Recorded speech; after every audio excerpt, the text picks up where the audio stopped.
Hello and welcome back to the Awakening Philosophy Podcast. My name is Jed and we are in the Socrates and Jesus Dialogue in Heaven book, which is also the play that we all get to watch when we die and go to heaven. It starts from the beginning for everyone and we get to see it play out. And but one puzzle that you can discover in the Republic is while there is a kind of a meeting place for people, for souls to meet up after they die, there doesn't seem to be a lot of reflection. Or to put it another way, while the highest experiences of mind knowing itself as pure being is, well, can be understood as beauty and justice and eternity and self-recognizing self as mind or through mind, these are not things you come to realize in the experience itself. In other words, it's only through time that we get to reflect on our experiences and develop understanding, or in other words, learn. It's through time, in a body, in a reincarnated soul, that we get to learn. Again, bolstering our idea that the meaning of life is specifically to learn, and to learn something that you can take with you beyond this lifetime. So that's what we're doing here. We're not only getting to experience the play, we get to reflect on it and understand it. As the author of this book would often say, experience is dead, understanding is what we take with us. So we get to reflect on the play and experience it. It's a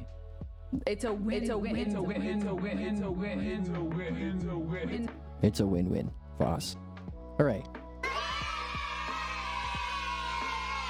So that's what we're doing. We are reading and reviewing and understanding and learning something that is going to be perhaps something that we can carry through us in our whole lives, because it's eternally true.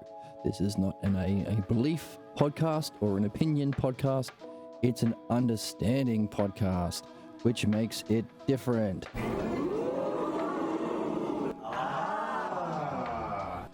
Ooh and ah. So, where are we in the book?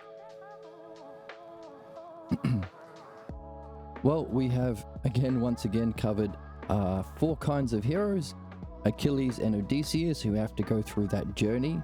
So this learning that we're here to do has 2 kinds of applications: to removing what's false and perfecting what's true.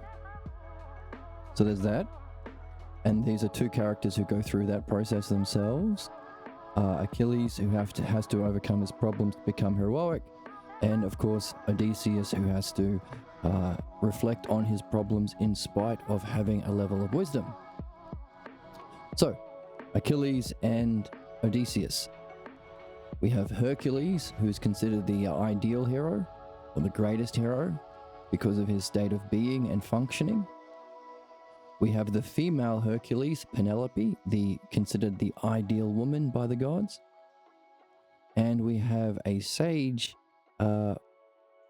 Palamedes, everyone's pal, because he is someone who can confront people in creative and dramatic and insightful ways to accept their role and their purpose to become a hero themselves, to become Herculean or Penelopean themselves, so can awaken others to that journey.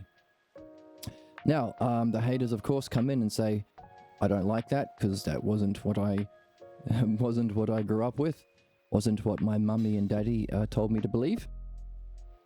And then we have who they don't care if it's rational, they don't care if there's a meaning to life. All they care about is having a parental figure say, hey, you know how you've made mistakes and you were made to feel bad about it because we called you a sinner? It's okay. We forgive you, so long as you give us the money and become a believer and a follower. So they want to be absolved from sin. Of course, sin is one of those terrible false beliefs that get you to diminish yourself and prevent a reflection on the cause of your problems and the understanding and learning we're here to do. So in other words, a problem reaction solution, manufactured consent. You need me to be the leader. Why? Because I can absolve you from your sin. What the heck is sin? Oh, well, first I have to brainwash you into believing that mistakes are not a part of a just universe to give you the things you need to reflect on to learn. No. You making a mistake is because you're bad and you should feel bad. Oh, that sucks. Oh, but that's okay. I can offer you the solution if you follow me. Much like capitalism. You're ugly, buy my makeup. No one will love you unless you buy my car. That kind of crap. Create a problem and then offer the solution. Manipulation. Now, we've also seen that this plays out in the tyranny of mankind. War, genocide, oppression. The ignorant follow the leader so long as...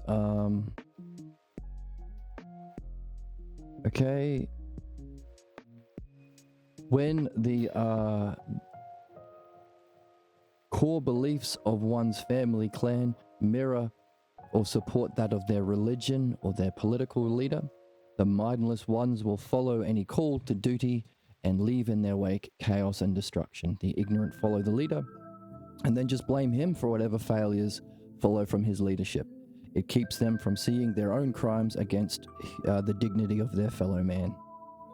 They plead that they are innocent and they're just doing their job, just doing their duty.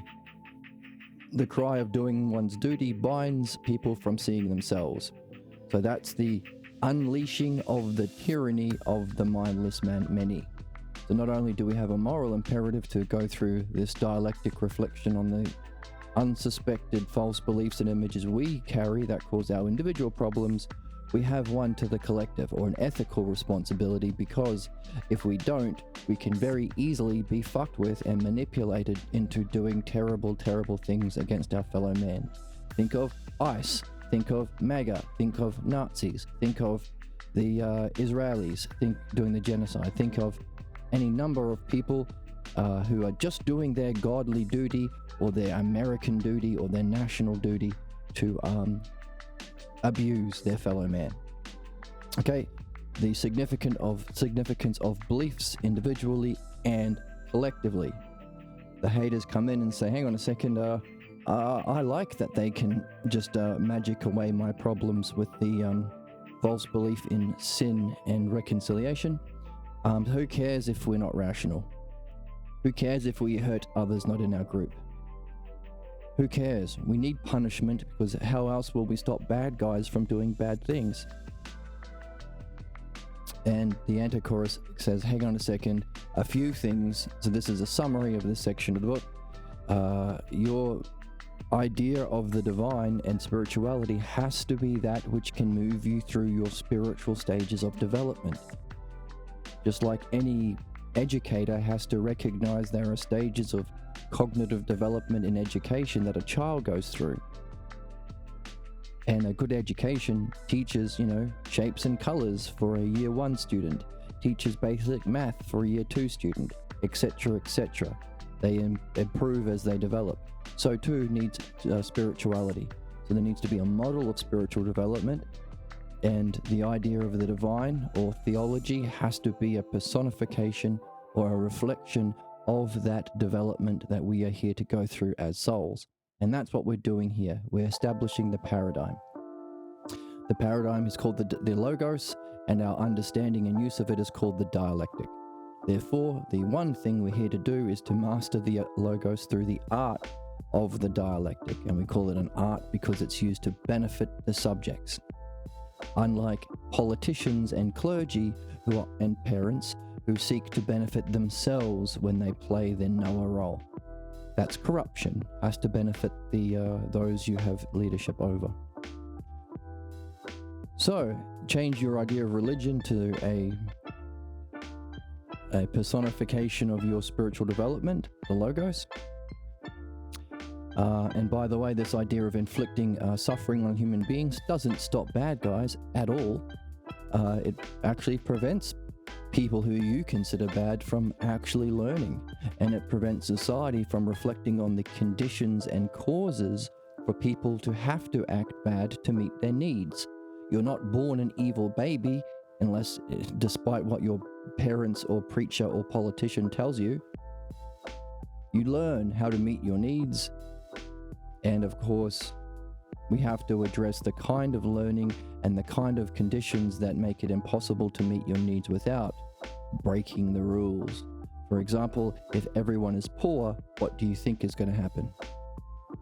Capitalism. And of course, capitalism does this as well. Instead of addressing the causes of human problems, we just punish those who suffer the effects of the problems that capitalism creates. So what all punishment does is force people to find ways to escape being caught, become a fascist, become a bully, never reflect. So terrible, terrible, terrible implications in both ways for punishment. Doesn't help and does harm. So even this idea of sin, the one thing that has made you so loyal to your ignorant beliefs is equally a lie. The word is amartion, which means to miss the mark, as in archery. It's an archery term. If you miss the mark, do you beat the archer? No. Do you say you're going to suffer in hell forever because you've missed the mark? No. You simply discover the fault and you correct your aim. So that's where we are in the book, summarizing what we've come to. All of that is not a matter of opinion or belief. It's understanding, meaning it reflects the paradigm of reality, the logos, the principles, causes, and forces that play out within our physical world, play out on our soul, and also are experienced in the metaphysical world or the spiritual experience, that which you can verify for yourself if you, ideally through the dialectic, separate your soul from the body and experience consciousness itself, or reality itself, or eternity itself. So there are lots of words to talk about it, and in fact, the words that are used to describe that experience is metaphysics. Eternity, justice, beauty, reality, mind. That's metaphysics, and theology is just the personification of those principles with stories.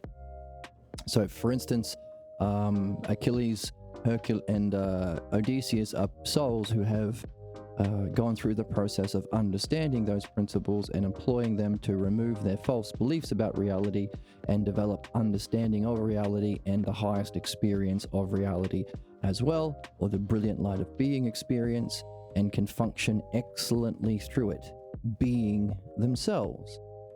And we can categorize that end goal of the self being itself most excellently as Zeus. So that's Zeus, the self. So nothing to do with killing people or making groups and dividing with other groups or abusing your fellow man to show you're a good believer. None of that shit. The goal is simply to be yourself, know yourself, and show yourself in your most excellent and just way. Zeus. There you go. So, isn't it neat? What a banger this book is. That's where we are. Let's continue to read. Let me turn on the fan first.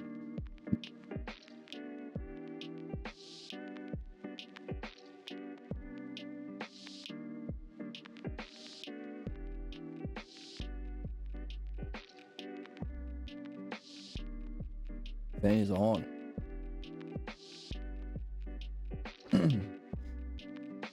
I've been messing with my audio, my new mixer and things. Hopefully the audio is much nicer today.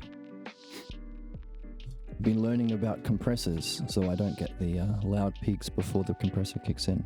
I think I've solved the problem using the musical solution of the 1176 fast compressor followed by the LA2A slow compressor. These are two compressors that you hear on most music. So hopefully my audio is sounding better. Let's jump in.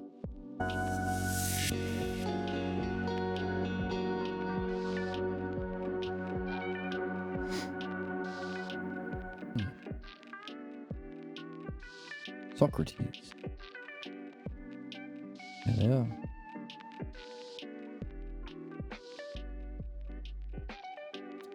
True it is that it is your turn, Jesus, to share what you see among these texts. Which of them are closest to your own teaching?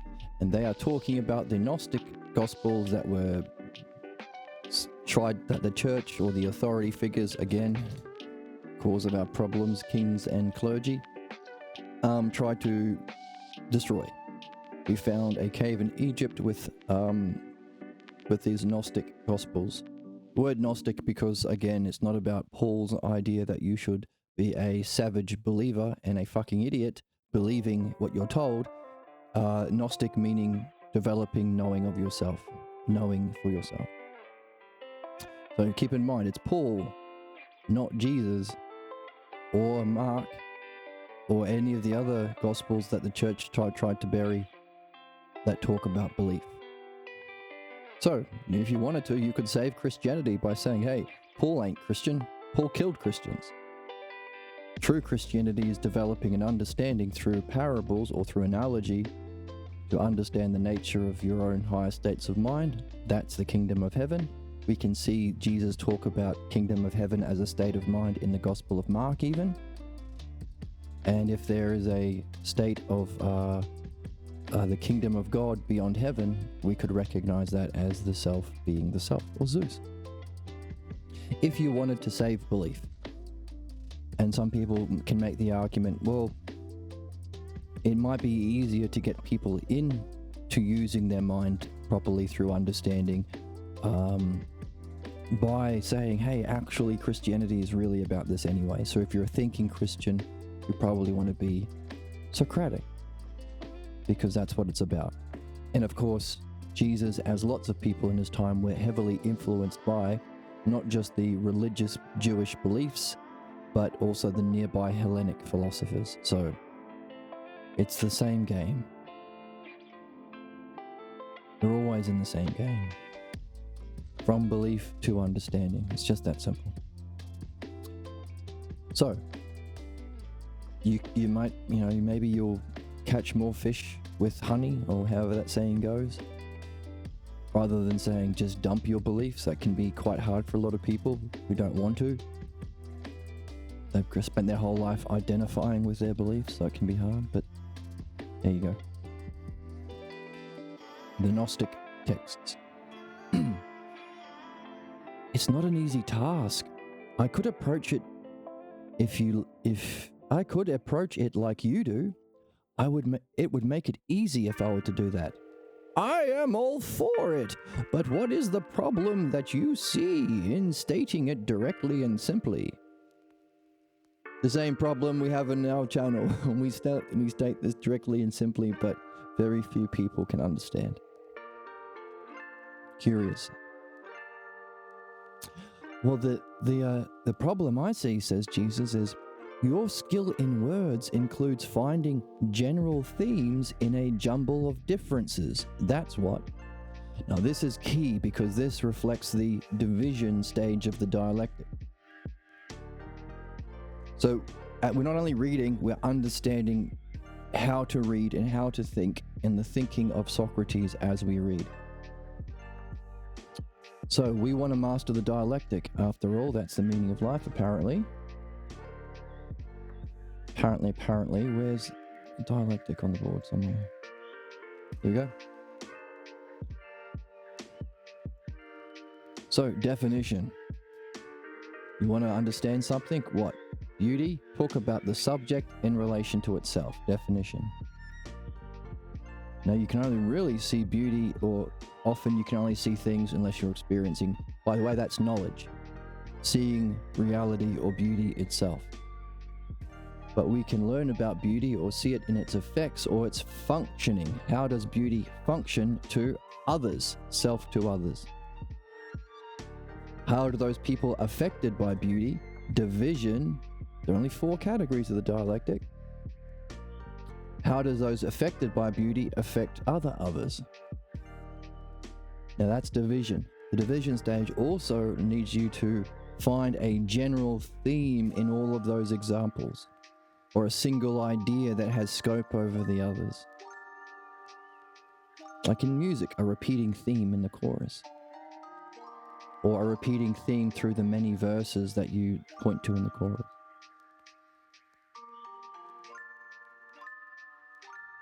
That theme is synthesized here and then taken back to the original start in your conclusion. Conclusion being the last step. We also talk about how this is, as we are here to do two activities, purify from the false and perfect the true.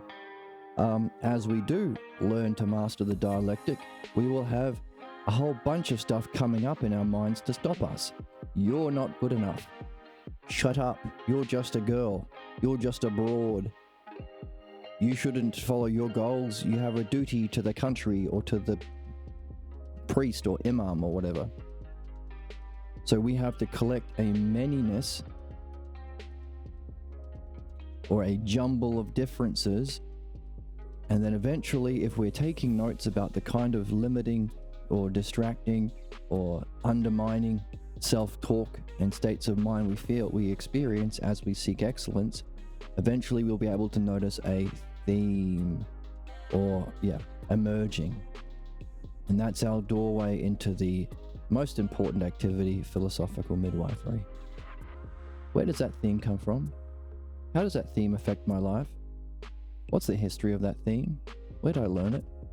So it's those kinds of questions that you go through in philosophical midwifery. So we're understanding the thinking that Socrates is doing, that Jesus says, I can't do that. I didn't learn the dialectic. I got wrapped up in beliefs after my brilliant light of being experience. Which makes it hard for me to follow you, Socrates, and do what you do. Isn't that interesting?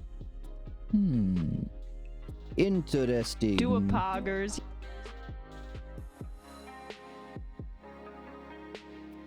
Your skill, says Jesus, your skill in words, logos, includes finding general themes in a jumble of differences. That's what. Please go on, and then I might respond to whatever you say.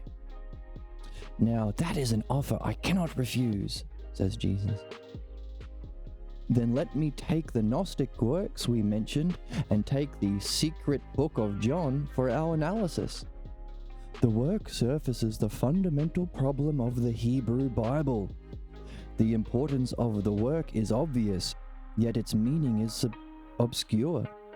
To bring understanding to it is very difficult, because its stories are merely stated as primal events.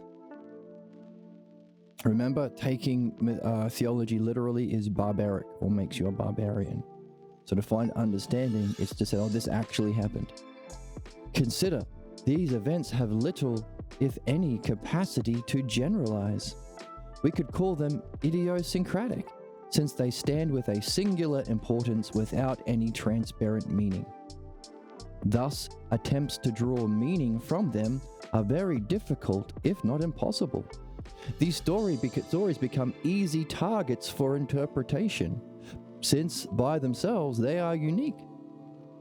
Equally, major ideas within these works are like the stories. Difficult to blend into a unity, since they're not linked together for hierarchical sets of meaning. Believers are left with either finding some interpretation or remaining silent. So here's a story from the Hebrew Bible. This thing happened. So what? Make up whatever interpretation you want. Well, how does that relate to a set of ideas to help us understand the nature of reality? Just make shit up, I suppose. Whatever fucking sounds good. Ew. Now this developing a set of terms would also go under division, I suppose, but this is also understanding. Just as we find a set of terms for our blocks or negative self-talk, also as we read, we find a set of terms within a set. So we want to, let's say we want to understand the logos. Everything we hear about the logos, language, reason, that to which all living things move, intelligibility, beauty, applies to the metaphysical world. All of these notes you can take in your notebook. So you're collecting terms, but you want to create a hierarchical understanding of those terms, a hierarchical understanding of the ideas, including whole and part, same and different, like and unlike. Set of self-logos terms that you can hierarchically arrange. Same thing with understanding being itself. Beauty, justice, goodness, excellence. Which is higher? The logos. Which is higher in that hierarchy.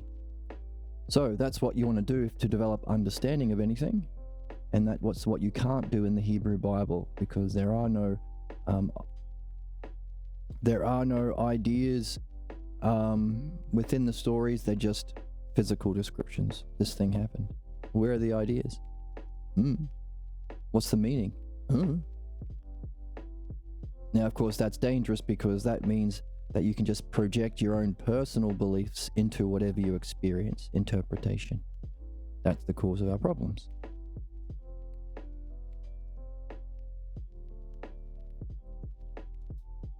So believers are left either finding some interpretations or remaining silent. You need to bring the light into the dark shadows of night to see what stands behind those fleeting images. You need to bring the light into the dark shadows of night to see what stands behind those fleeting images. Wow. Light of the logos, maybe? That is fair, says Jesus. And Adam and Eve play... The Adam and Eve theme plays a major role in Gnostic John's work, as it does in some others. So delineating it from the regular Gospel of John, this is the Gnostic Gospel of John that was buried by the church authorities. Adam and Eve theme plays a major role in John's work, Gnostic John's works, as it does in some others, but here it makes visible the problem of interpretation in the clearest of terms. The story is simple, but for meaning, well, it is all but invisible. The work itself clearly says God does not exile and punish Adam and Eve for what they did. No, only Adam is sent out of the Garden of Eden. Tell your Christian friends. To till the soil from which he was created. So again, interpretation. A lot of preachers or evangelists or whatever lie. They lie and say, Adam and Eve were sent out of the Garden of Eden. That was the beginning of sin. Bullshit. Read the book. Only Adam was sent out. Surely that must be a sacred place. So, what's Adam doing? Tilling the soil from which he was created. So it wasn't a punishment, because if he was created from that soil, it must be a sacred place. Another lie in interpretation given to Christians. Children. Again, there are gods in this story. Not one, but many. Do Christians know they are in a polytheistic religion? Or are they lied to? The God that speaks out is jealous after discovering they have eaten from the tree of knowledge of good and evil. So out of the many gods, Christians say that the jealous one is a good one. He says it fears that they may reach out and eat from the tree of life and become immortal like one of us. So, jealous of a good thing. This, of the many gods in Christianity, this one is a prick. This possibility drives God's anger, an angry prick.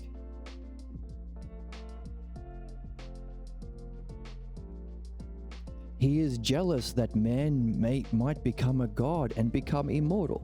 Very different from our literal purpose to become as immortal and a friend of the gods as man can be, to quote Socrates. Do you want to be stupid and ignorant? Or do you want to realize the eternal nature of your own self and being? What kind of a prick would want you to would want to undermine your literal purpose and your highest excellence? See how easily it is to trick people into accepting leadership from pricks like Trump and Netanyahu, Jews and Christians? I wonder if it's worth reading this book. This anger drives God, this possibility of becoming immortal drives God's anger. He is jealous that man might become a god and become immortal. It is this possibility that drives the story. Clearly, there is no punishment for either Adam or Eve. Interesting. I thought that we have to accept punishment from the sadistic parents and clergy and political leaders and accept killing people because God says so, because he punished Adam and Eve. But there's no punishment in the story. How interesting. Eve is not mentioned as leaving the garden, and she was not sent out of the garden with Adam. God's jealousy carries the weight of sin. So the idea of sin, to vilify people for not doing what you like, comes from the jealous, angry, prickish, sick idea of God from Adam and Eve. For it must be a sin to block those who may benefit from the eating of the tree of life. So, who is the one who is doing the sin, if there is such a thing? God. God is the sinner in the story. Isn't that interesting? We definitely are not born with a starter kit of beliefs, buddy. Religion is shoved into children's brains forcibly through indoctrination, and if it's any kind of fundamentalism, it's essentially child abuse. Even if a kid was to come to this conclusion totally out of their own accord, that there is a divine entity that created everything, it sure as fuck wouldn't be the malicious sociopathic god that you assholes worship. So, again, insight from Professor Dave Explains, but we are nailing down the origins of that malicious, vindictive, cruel sociopathy of God in the story. The story is simple. So, God's jealousy carries the weight of sin, for it must be a sin to block those who may benefit. Right? Again, we've gone through this. Learning brings a benefit, and sin and punishment doesn't. Therefore, it's a sin to block those who may benefit.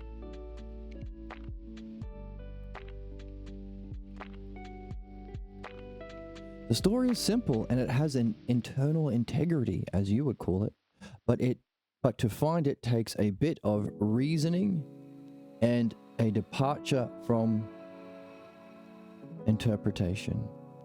That's what we're doing here. We're learning how to reason and how to remove the effects of our belief that cause our interpretation. Every human being is in this game.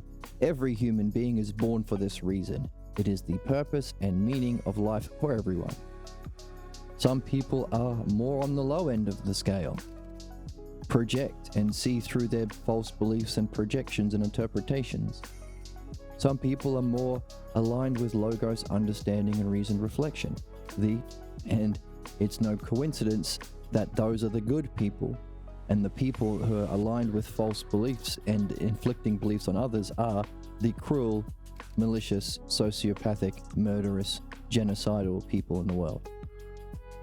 So there's a direct correlation or connection between reason and goodness, or the principle that we see in metaphysics, two of the terms of being, logos and, goodness, as there is a direct correlation to all human problems and suffering and belief and its functioning interpretation. Isn't that interesting? Isn't it interesting? We can understand what it means to be a good person and what it means to be a prick. What will solve human problems and what causes them. And it's so easy. There's two things: belief and understanding. Reasoning versus interpretation. Isn't that interesting? Do you find it interesting? We don't have to live in this fucking hellscape. Capitalist, nationalistic, religious fucking hellscape. We don't need to. Hellscape, literally, it's Hades. We're creating the condition for Hades on earth. Which again is quoting Jesus in Mark. You create the conditions for Hades or heaven in your state of mind. So obviously humans function through their state of mind and perceive through their state of mind. Therefore, the root cause of happiness or misery and negative actions or positive actions has to always come back to a human state of mind. Which is understanding the two primary ones, reason and understanding, or belief. Necessarily, it has to be the cause of human problems or excellence. It can't be anything else.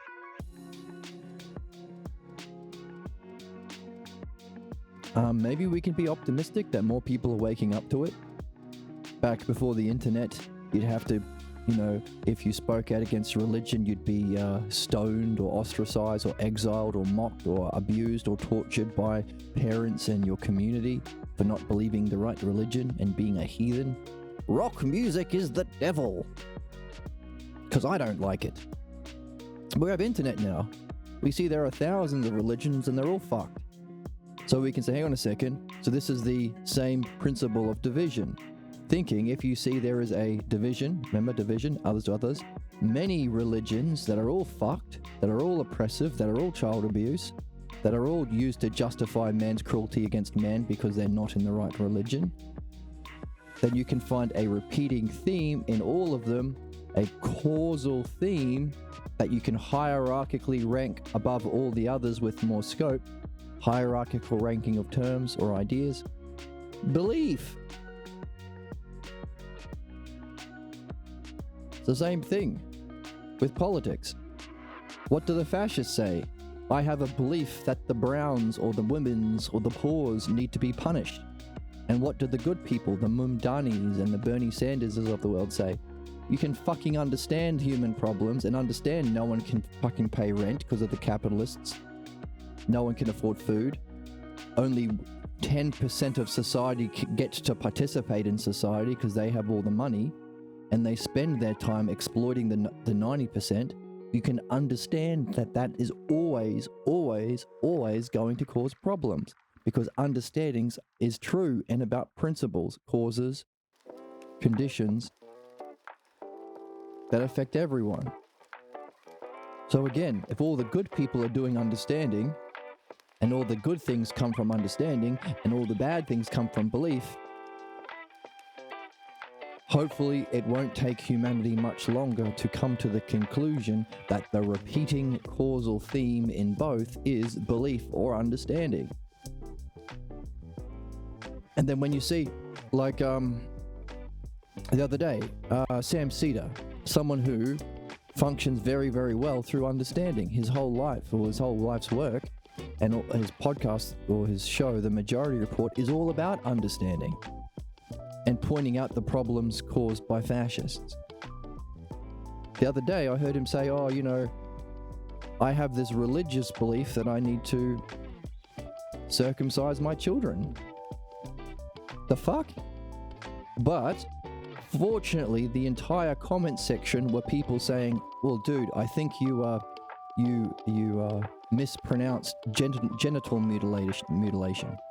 Or how can someone so otherwise rational and spend his life pointing to the problems caused by religious beliefs have this particular blind spot? The answer is because he's a fucking human being. Every human being has a blind spot that reflects their religion and family way of being. Even the best of us, or the best of the human beings like Sam Cedar. everyone. You wouldn't be here if you didn't.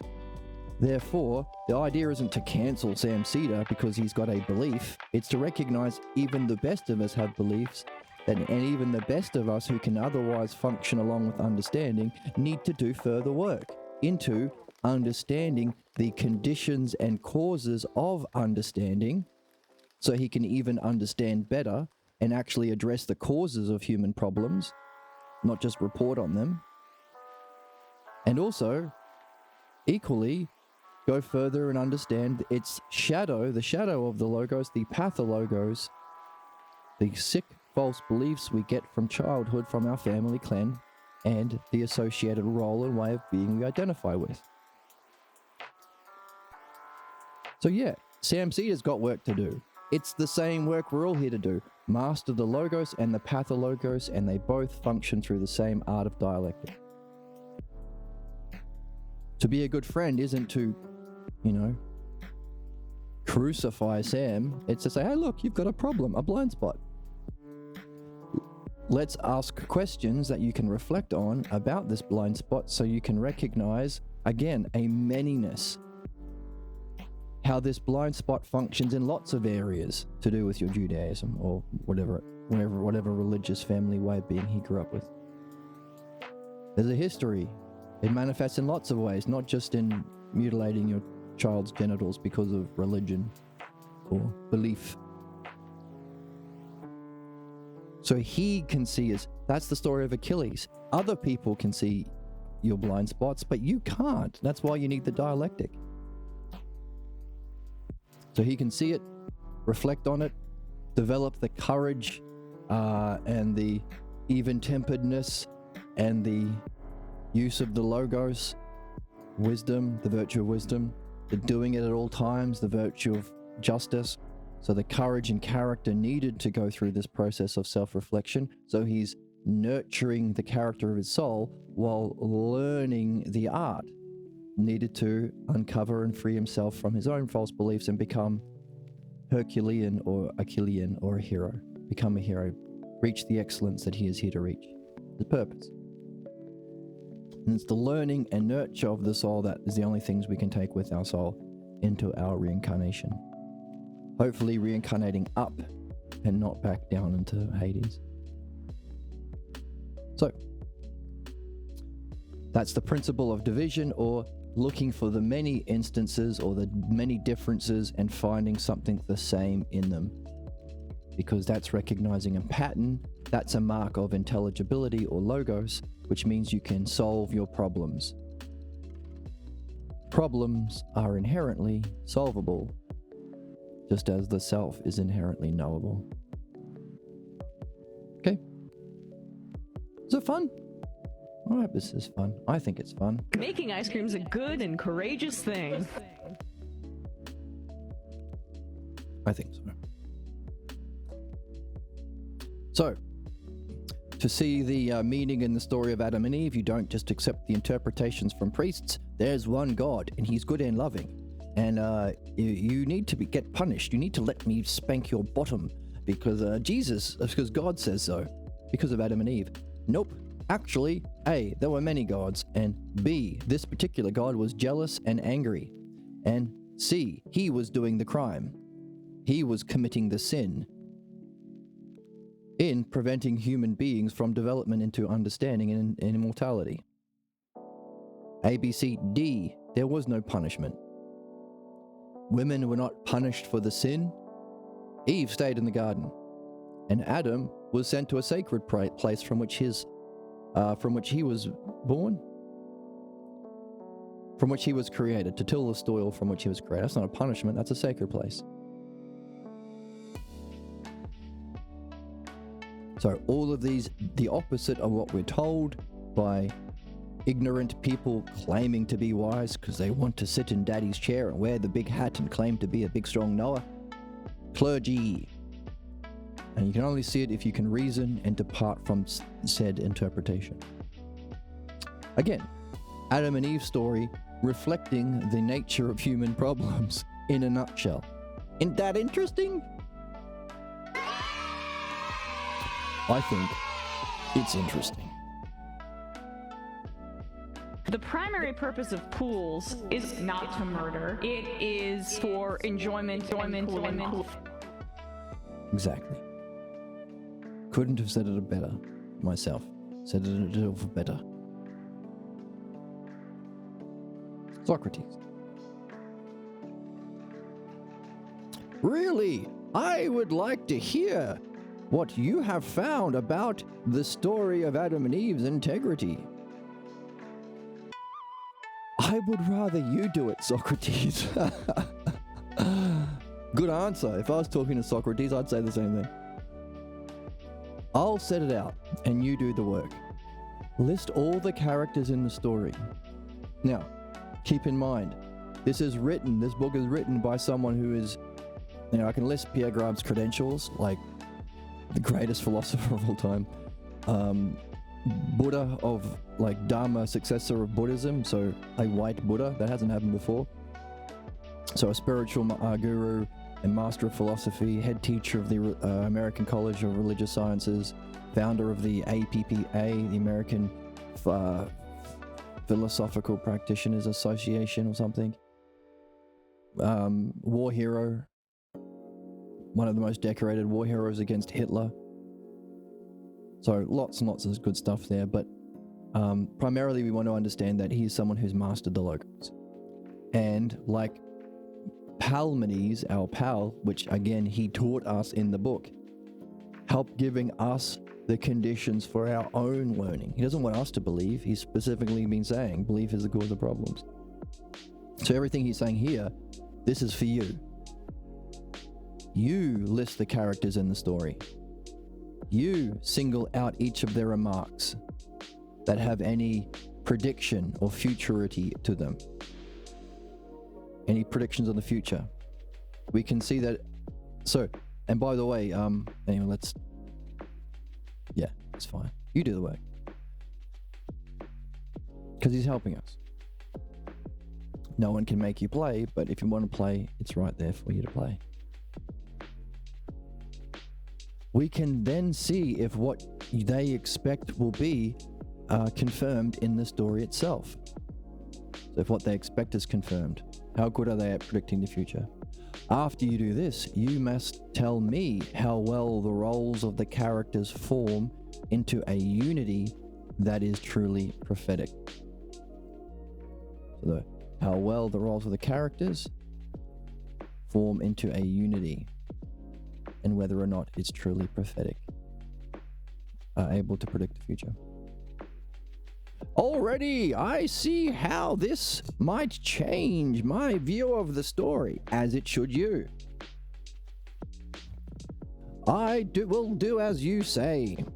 I expect you could say the same about the other stories from the Hebrew Bible that Gnostic God John uses in his work. Does he also add a system to the ideas you mentioned that you say were isolated and lacking union? Did he unify the stories and ideas? Yes. To express what he accepts as my true vision, he uses ideas from Hellenic thought. No joke. See, remember?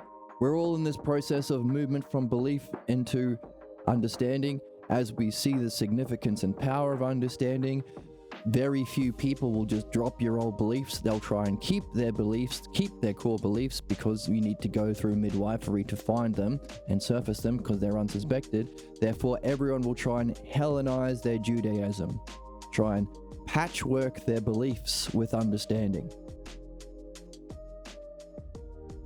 And if understanding is just understanding, you can say, yeah, you're just Hellenizing or Socratizing or logophizing your Judaism, your beliefs, your pathologos.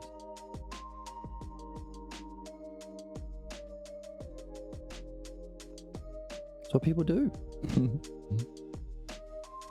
Thus, the significance, once again, of the dialectic approach of philosophical midwifery to bring to birth those false beliefs that cause this interpretation.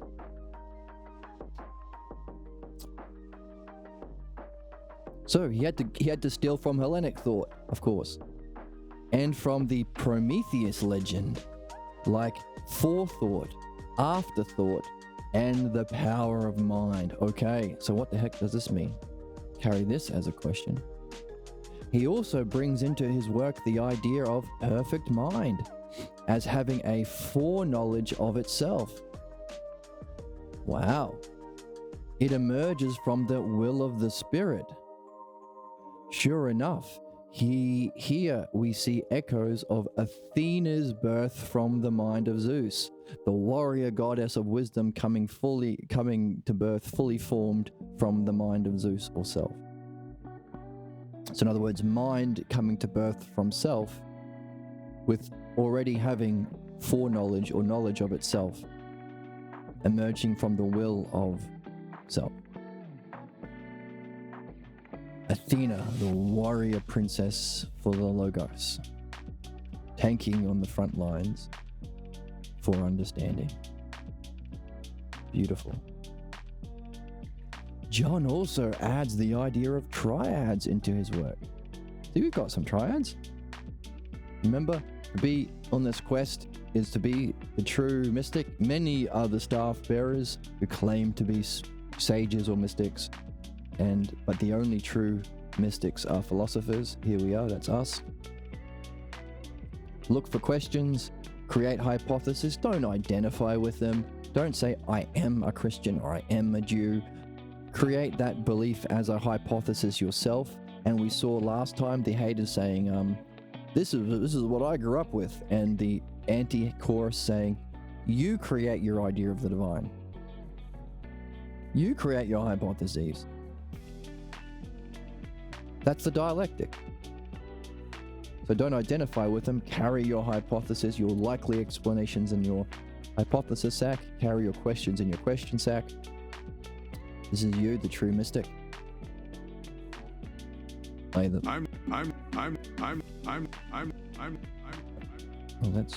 looking for someone to share in an adventure. And we also have our skill trees. In other words, we look for triads. That's the threes. So we've got some triads. We've already got some triads. And by the way, you can find a triad here, and if you find another triad elsewhere, you can rub those two sticks together and see if you can give rise to an insight. You, like in a video game, you have a stage 3 fire spell and a stage 3 ice spell. You can combine the two together to create a stage 6 thunder spell, you know? Which is what? Which is explaining things that I see from my work in philosophy to others and having fun explaining it through analogies, playing with analogies. That's understanding. That's Hellenic thought. All of this is Hellenism. The true hero's journey, love of understanding, philodianoia. Oh, and speaking of triads, we've just done that. We've got a bunch of triads. Here we go.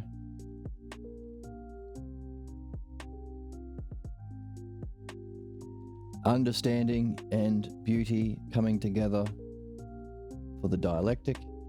Apollo, Aphrodite, and Hermes as a triad. The anagogic triad, because you have to be reading the Logos. You have to be reflecting on the Logos to bring it together into wholes to make it meaningful. And then keep going and you'll eventually master their dialectic.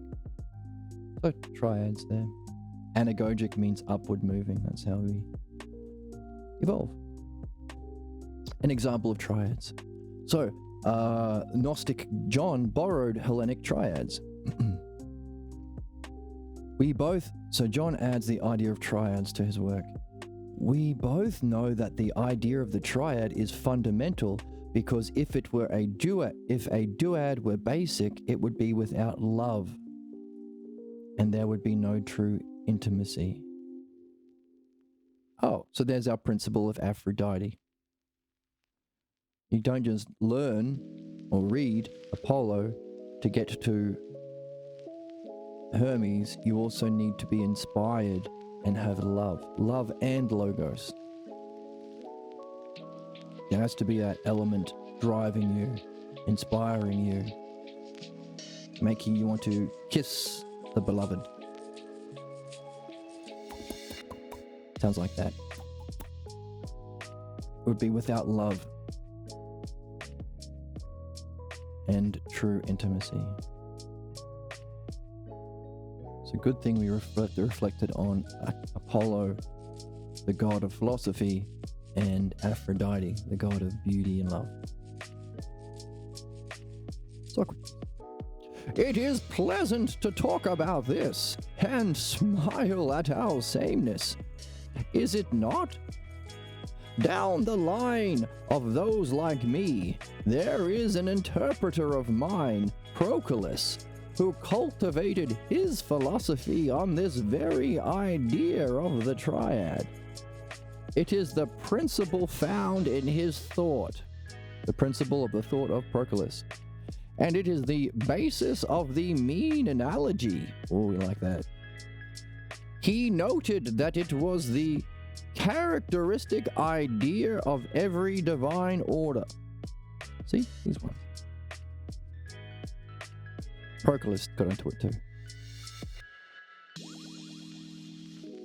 And he revealed its inner dynamic, expressed as the principles of order and symmetry. The inner dynamic of the mean analogy, or the triad, is expressed as the principles of order and symmetry, which are expressed as and within the mean analogy. So we can take that and apply it to, hang on a second, what's the highest use of analogy? Hermes through the dialectic to help people remove their problems or give birth to their highest state of being and insight. What do you have to use? Understanding, the logos, your understanding of philosophy, Apollo, or the principles of order. What do we do when we read? Find a bunch of terms to reflect things we're interested in understanding, like the logos or the pathologos. And we have to order them hierarchically, which gives forth harmony in that order. So there's order. But hang on a second, we have to see how it all fits together in a beautiful whole. What's that called? Symmetry. See?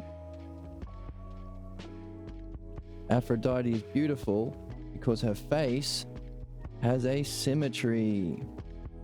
And her body does too. See, look. Like that. You can find the lines of symmetry in beauty. Down the middle. Like that. Aphrodite and Apollo. Love and logos. Philo, dianoia.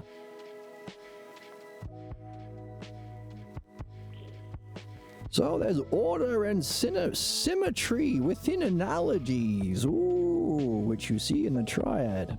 Analogy, of course, the triad of terms. Would say,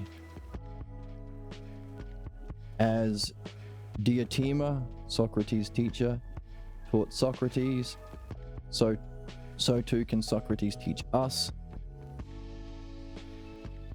Ordering of terms from greater to lesser, making us equal to Diotima, creating a kind of symmetry there. We become equal, the lesser becomes like the greater. So there's our triad of the logos, lesser, greater, and equal. These three principles in the mean analogy. So ordered terms, symmetrical. And of course you can play with the mean analogy and say, hang on a second, I can create even more symmetry. Because as we say, Diotima, let's make it a bit bigger. Diotima is to Socrates as Socrates is to us. We could say equally so. We are to Socrates as student to teacher, as Socrates is to Diotima as the student to her as a teacher.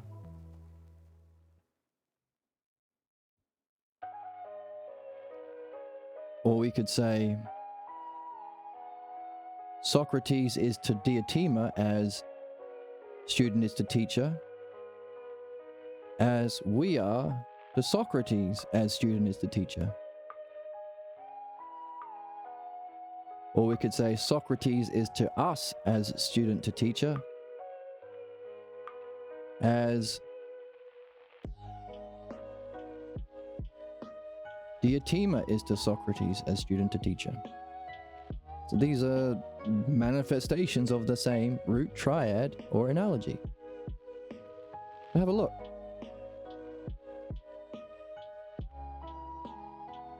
Do you see any symmetry? These terms symmetrical?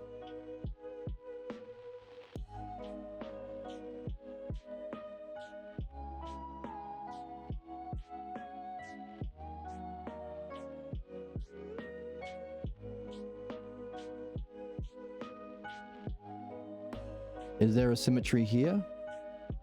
D, U, U, D, played out in the middle with the extremes here? Is that a level of symmetry? Is this a level of symmetry? All of these circle terms are all the same?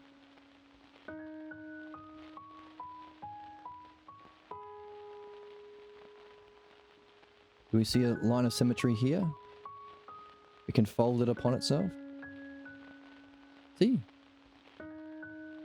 This mean analogy can be expressed with all these many levels of symmetry, from inside to outside, outside to in, folding in upon itself. See how beautiful it is. See how beautiful, beautiful the triads are, mean analogies are. And of course, earlier in the text, we saw that this mean analogy is the principle for learning. Because there are two things humans can do in learning. You have a look at the fascists or the Nazis, and Trump abuses the people that he's supposed to be caring for the same way as his racist, abusive, grifting, lying, worker abusing, violent parents treated him growing up. He is to his followers as his parents were to him. That's the redundant analogy. See, it repeats, it's redundant, it doesn't go anywhere, it's stagnant.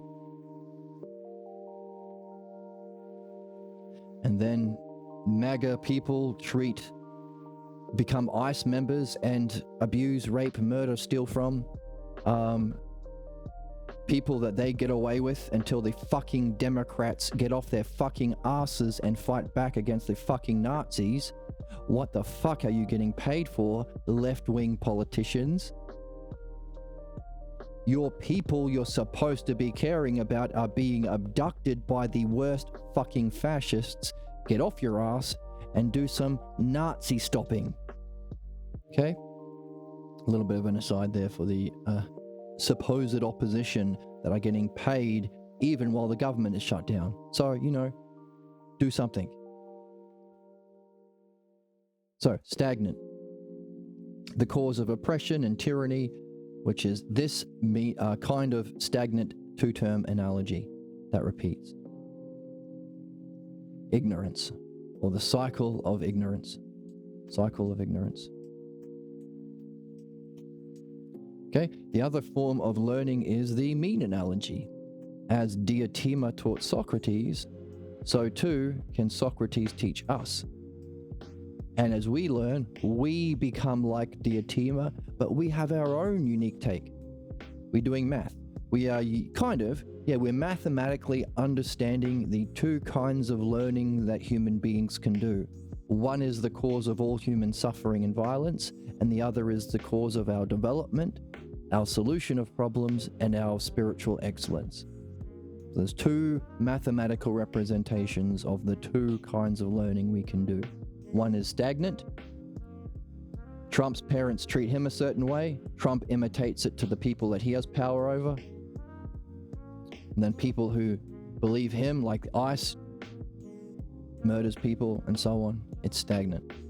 But the other one is, as Diotima taught Socrates, it's the beautiful, symmetrical, ordered paradigm of the Dharma. Dharma means spiritual teaching. Socrates can teach us, but then we become like Diotima, but also we have our own unique perspective. We have our own crazy lingo and, you know, personality and version of humor. And I don't think Diotima was on Twitch. So in other words, we improve, or it evolves and goes up. But we also become like Diotima, because as Socrates teaches us, so too can we teach our friends. And as they get on board and learn the meaning of life, the game that we're here to master, they too can teach their friends. And it's a win-win-win-win-win. It's a win-win-win-win-win. So mathematically, understanding the two kinds of learning we can do. One is the mean analogy, and one is the two-term stagnant imitation of believers, causing suffering and tyranny. So, isn't that interesting? In two mathematical expressions, we can understand the cause of all human suffering. Hooray! And what the other one that you can solve human problems with. Hooray! Is that neat? Is that significant? Is it needed in our world? Will we suffer the implications of the bad one unless we wake up to it? Will we never solve problems and face the inevitable extinction caused by believers if we don't wake up? If we do wake up, can we solve all human problems, put an end to punishment and sadism, and create a utopia? Yep, and yep, and yep, and yep, and yep, and yep, and yep. Therefore, the 50,000 viewers that watch Hassan Piker and the 50,000 viewers that watch Asmongold need to all be forced to be my chatters, meaning 100,000 Twitch chatters watching this channel. So 100,000 people understanding the cause of human problems and how to solve them and create our excellence. And that means they will all subscribe, and they will also not only subscribe, Professor Twitch, or John Twitch, I can't remember his name, will also make them do a gift sub.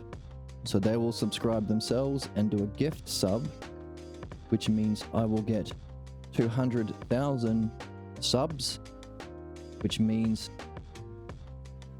lots of money for me. And that was the whole point of this channel. And then I will buy a Bugatti.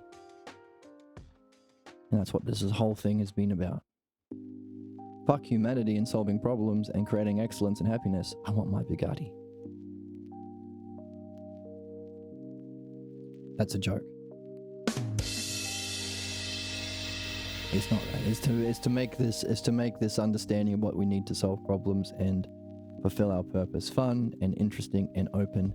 And we're not going to force 100,000 viewers to watch our channel. I'll take whatever I can get. Whoever wants to watch and whoever gets a kick out of this, we say to you, The primary purpose of peace, do a poggers. That one's perfect and exactly the case. Exactly. You're perfect and you're exactly the case if you follow my channel.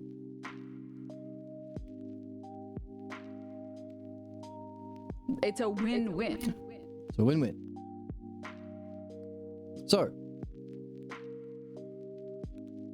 the inner dynamic of a triad is the mean analogy, which expresses the principles of order and symmetry, and we just had to play around with that today, just then. To know beauty is enough, they say, but to understand her triadic principles is to understand her intrinsic intelligibility and source of strength and power.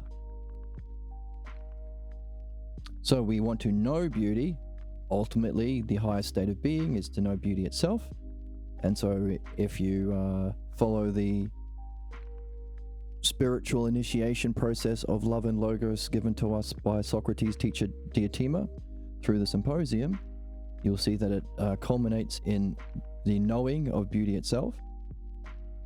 But we also need to understand. So those are the two primary cognitive functions that we want to participate through, like Hercules. We want to have knowledge or be feasting with the gods in heaven. So to know, but we also want to understand, because it's that understanding we can use to help others reach that and obviously make sense of it to ourselves. So knowledge and understanding. Again, both belief is in opposition to both. Once again, showing the cause of human problem.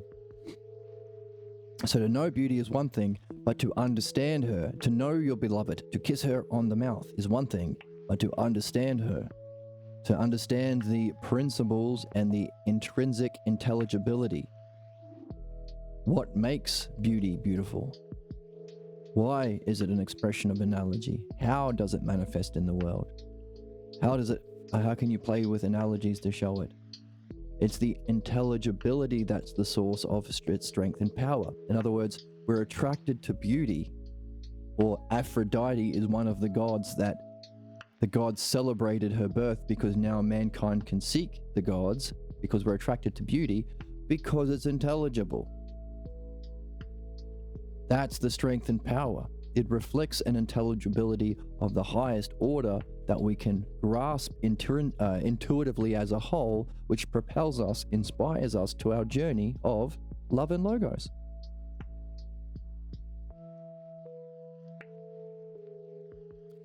So all of us in this game, show yourselves. Create content. Use your voice. Create art. Because people will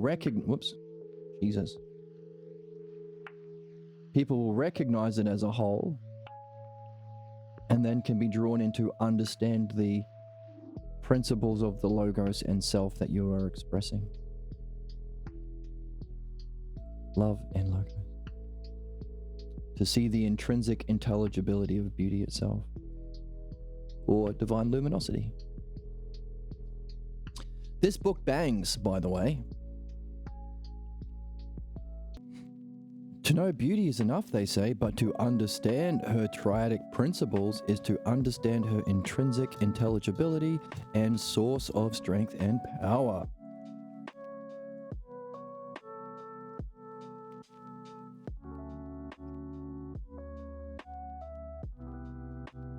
Yes, indeed, that is so. Further, recall we agreed that anything that is said to have an existence and power is also said to have an activity that follows from the power. 1, 2, 3, triad. So existence, power, and activity are the three ideas brought together into a unity. And that unity is called the triad.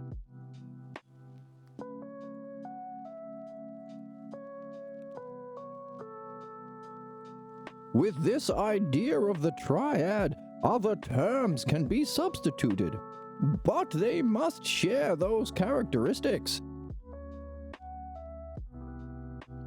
From what you are saying, I can expect that you found John uses triads without the fitness they should have. Yes, that is true. John also discusses the hierarchy of ideas without demonstrating their necessary placement and order. So it lacks the unity of ideas that you indicate it should have. He uses the noblest ideas. So, this placement and order has to follow necessity. So that's one of the key things as you go through the dialectic. How do you know that the conclusion you've reached follows? Well, you can see... Okay. You can see that... where's our dialectic?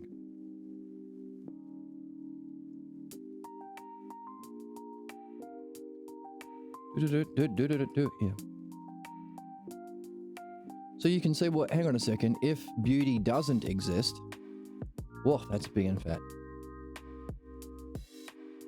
Then absurdities follow, contradictions follow, harm follows, and some people call that Socratic irony or Socratic humor, to take the premise and chase it to its, follow it to its implications, its conclusions, and show how an absurdity follows, which would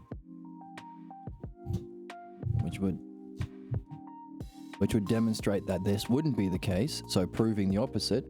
Or if you're saying, what if it does exist, you have to show it has to be just or necessary. And also a beauty follows. So the necessary ordering and placement of the terms, and also the beauty that might follow as a result. So John was making triads without showing that their placement and ordering had to necessarily follow, says Jesus. Without demonstrating their necessary placement and order. So it lacks the unity of ideas that you indicate it should have.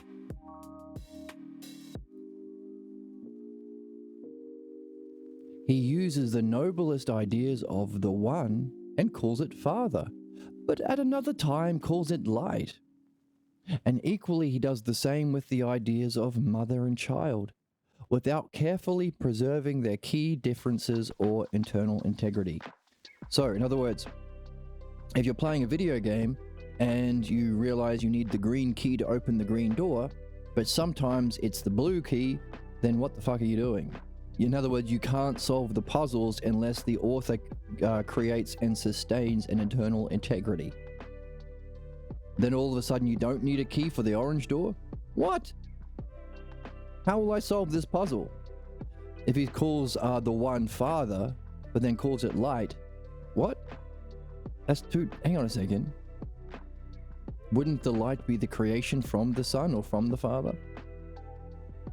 So of course, the idea of the one and light and stuff Plato uses and Proculus uses with actual integrity, so you can actually solve the puzzle, which is why we say if you're not reading the Balboa translation of Socrates or of Plato, then you're not doing philosophy.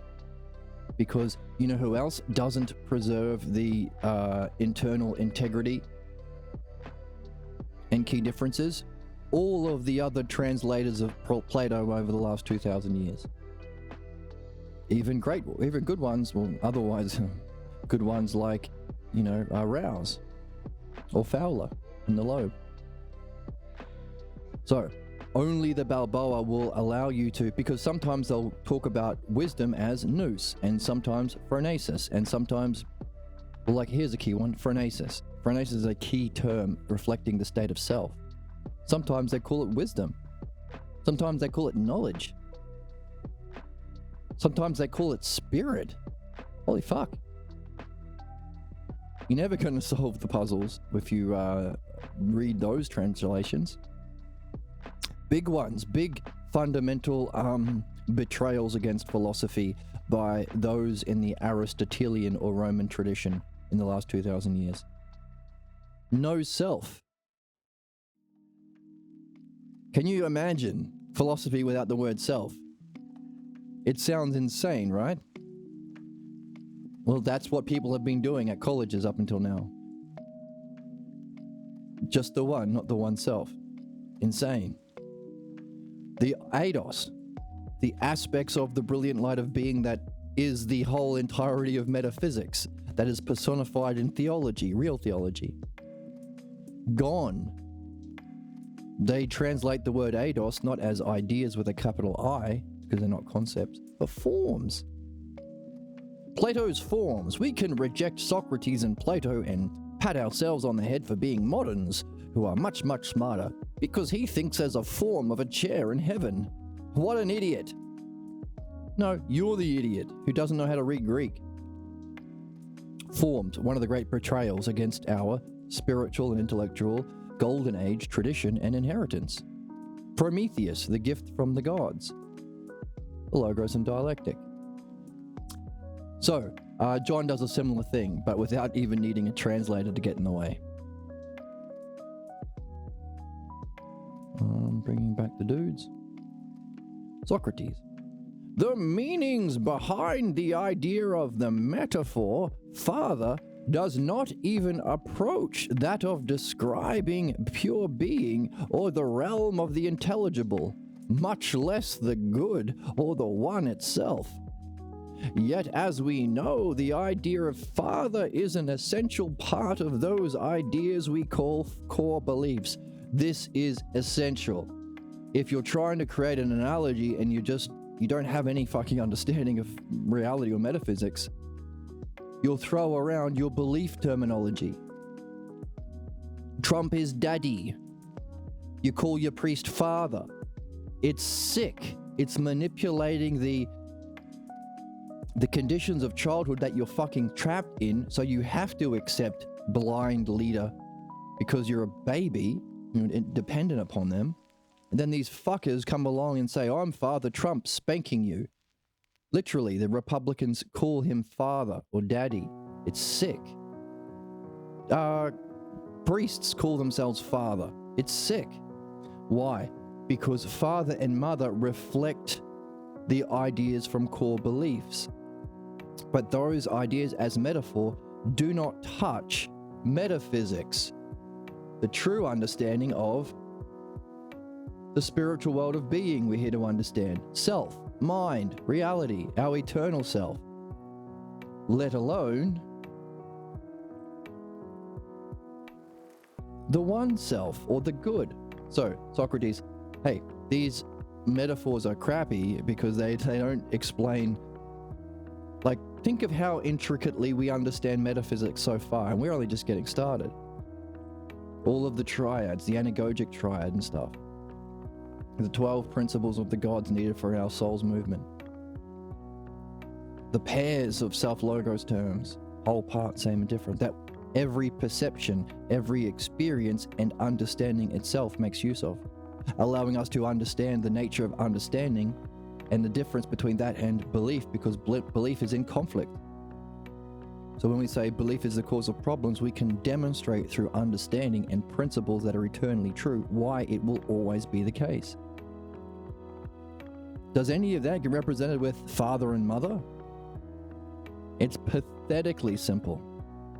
So doesn't touch any of the things we've been understanding about metaphysics or conscious mind, being, let alone the good or the one, which is even an even higher puzzle, because it has to be the source of mind, the experiencer of mind, which then reflects on itself to create the world of becoming, physical world, and understanding. The source of that, the experiencer of all that, while itself transcending and being independent of that. Does the principle of mother or father do any of that shit?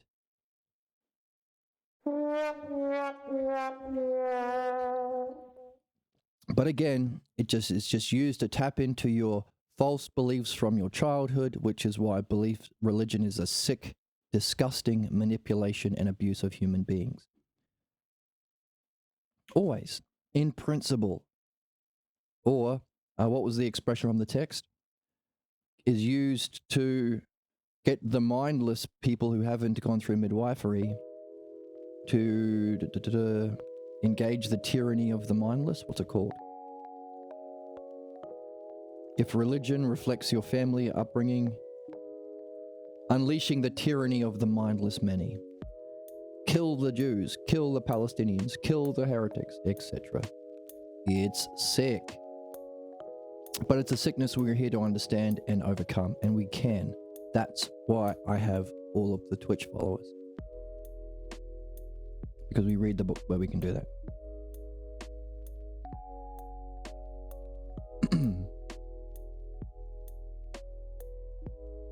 The meanings behind the metaphor father do not even approach that of describing pure being or the realm of the intelligible. That's that middle realm. That's the middle one here. Pure being or the intelligible. This is the physical world of becoming. We see through our physical senses. This is the world we study, but it's its cause and goal. Much less the good or the one up here. It's a lose-lose.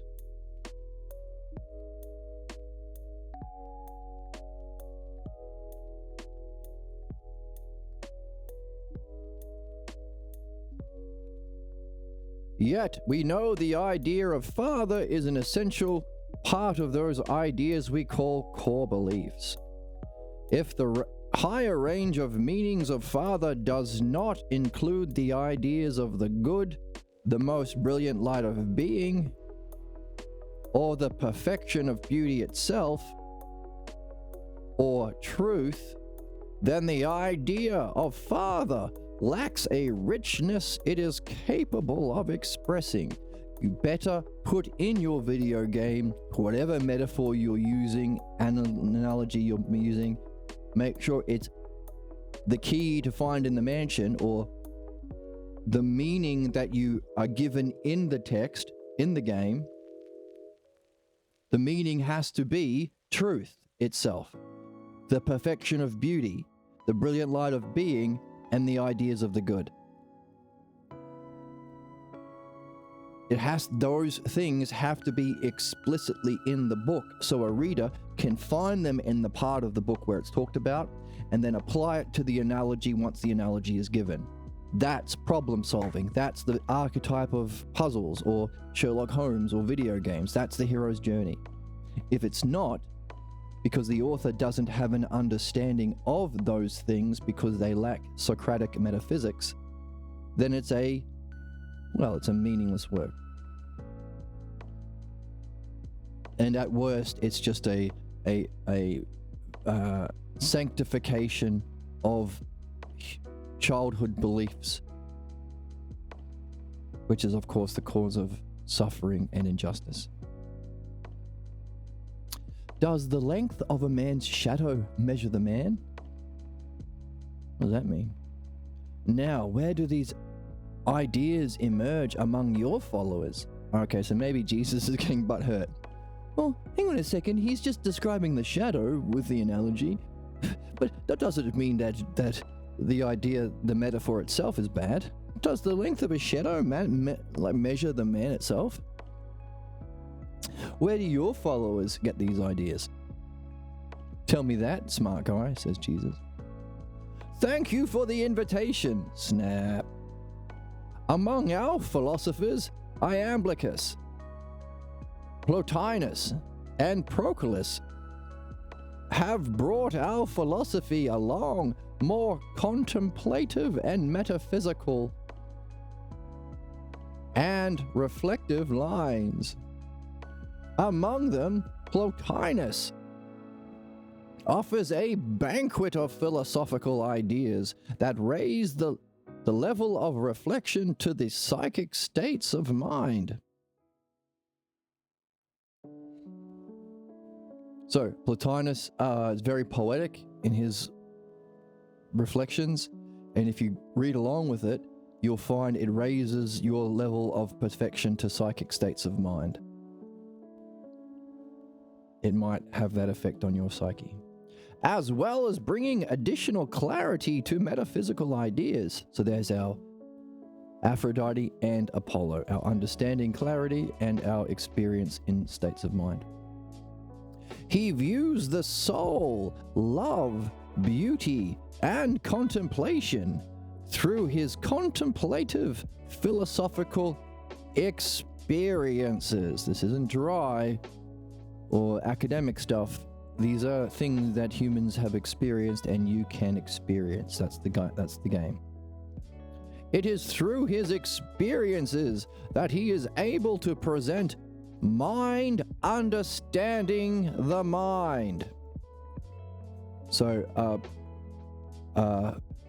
Plotinus in particular is reflecting on the higher states of mind he's experienced. It's through his experiences that he's talking about. So some people get into philosophy from a love of understanding, or wanting to solve their problems, or wanting to solve human problems, or wanting their own excellence in their everyday goals. So in other words, a love of understanding can bring people in, and some people get into philosophy because they've actually had metaphysical or spiritual experience.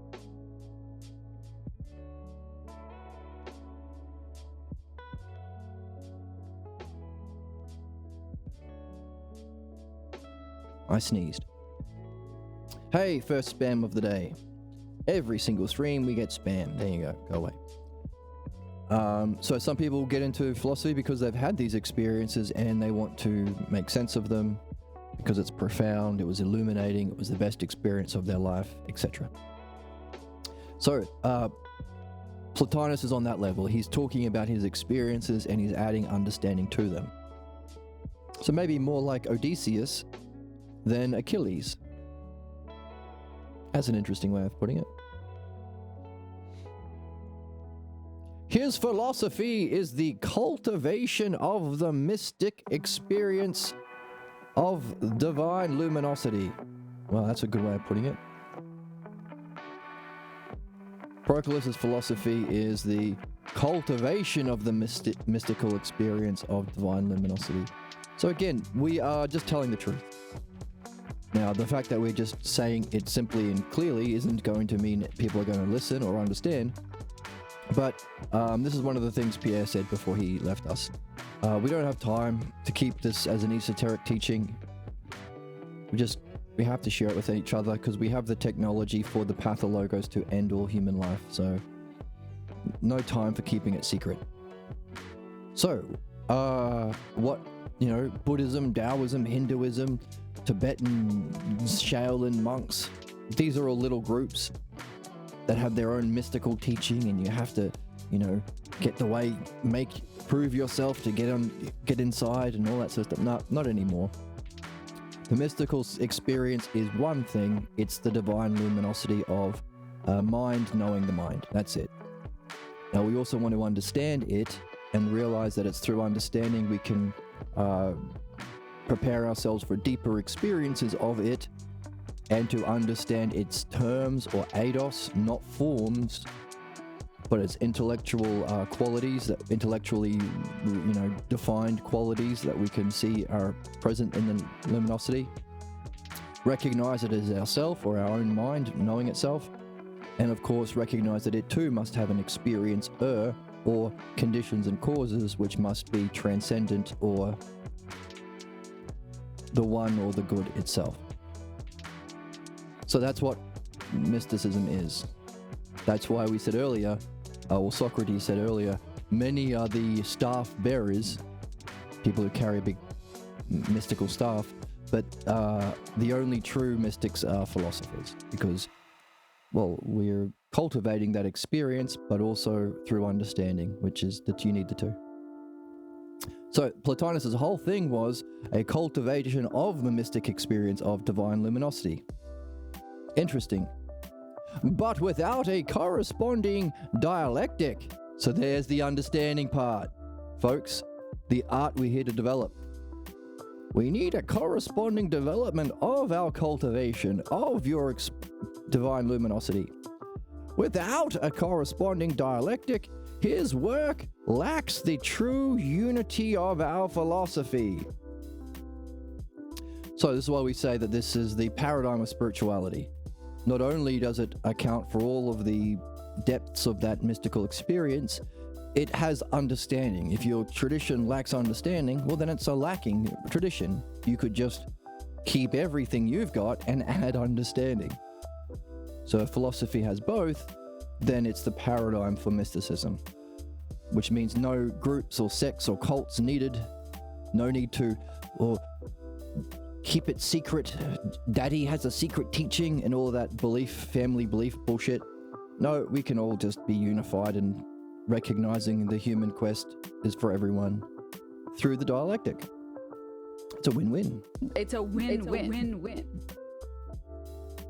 So that's neat. Don't know who's going to listen to that, but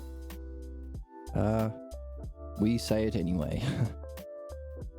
Maybe you, the listener or the viewer, one of the dozen that watch at the moment, maybe you can have a greater effect on the world, but I know we can have fun reading still.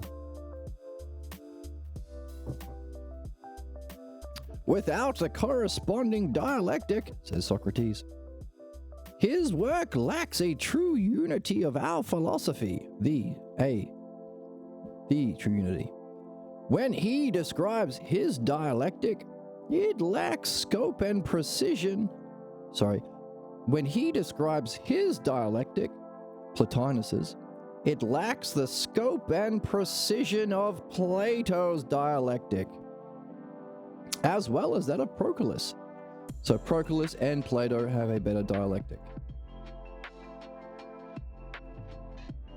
In a similar way, these philosophers did not explore the dream world.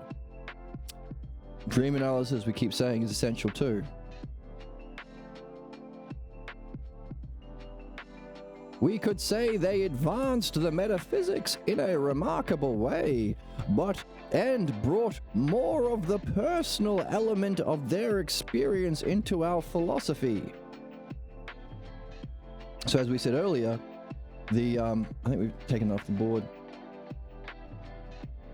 but the paradigm for actual learning,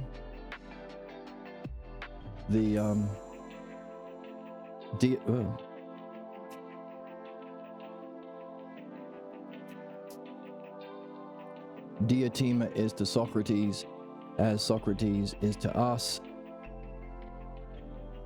and then we can therefore share it with others. So there's a greater and lesser ordering of terms, so we can see an ordering of terms from greater to lesser. We also see that we can we become Diotima through the mean analogy, and of course these three terms, this middle is represented as love. It's through love we can desire to be like Diotima. We can desire to be like the higher term. But also we talked about how at every stage there is an improvement. It's not stagnant, as the pathologos, as a fascist or tyrant imitates the tyranny they suffered from childhood. All politicians, clergies, parents, A is to B as A is to B, stagnant, cycle of violence, cycle of Nazism. But this one is different because everyone who adds to the tradition, well, is adding to the tradition. So he's saying that Proculus and Plotinus, or Plotinus in particular, are bringing their own personal experience. What was it like for them to experience beauty itself? What was it like for them to experience their soul separating from their body? What was it like to fall back? Plotinus talks about how it sucked. I finally reached divine luminosity, but here I am back in my body again. Why? What did I do to deserve this going back into Hades? So what's it like? So they're bringing their personal experiences, adding to the tradition. As we have been able to rediscover Socrates, and Pierre Grimes has added the significance of dream analysis. Of course, it was already present in Socrates and Homer. But you can say, well, Pierre added some other things to the tradition by seeing the relationship between everyday thoughts and our dream world thoughts. And you can add to the tradition. You'll see something else, and even just the expressing what it was like to get into this, what it was like to experience these things, connections you've seen, you can add to the tradition. It's a win-win-win. It's a win-win-win-win-win-win-win.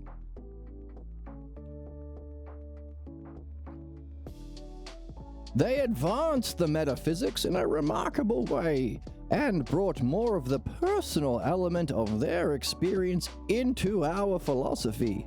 However, as a group, they did not include the study of dreams or midwifery for the soul, the two most important elements. Why? Because it's more important for you to free yourself from your ignorance that brought you into this life in the first place, the cause of your suffering and injustice towards others as well, to be a member of that stagnant tradition. It's more important to free yourself from this one than it is to, have great experiences. Because to the extent you haven't freed yourself from this crap, you won't fully integrate with it. You might even use your high experiences to justify your false beliefs, as Jesus did in Mark.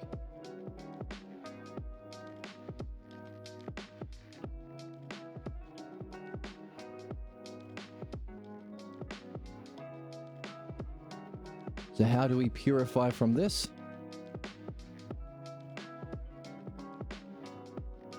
Purify from this.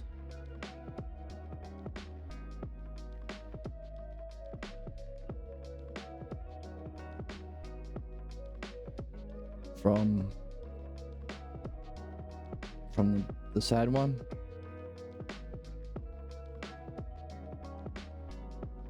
Philosophical midwifery and dream analysis together.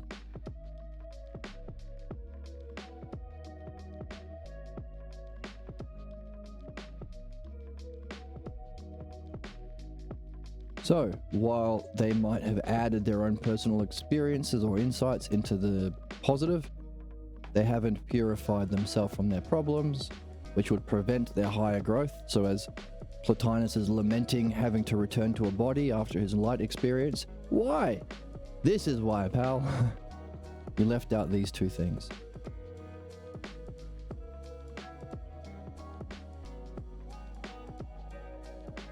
As we said, we can do a dialectic on the dialectic.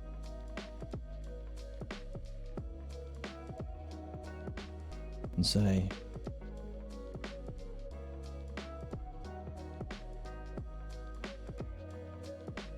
what color? The subject itself, the dialectic, or the dialectic applications to the true. We'll call that philosophy, why not?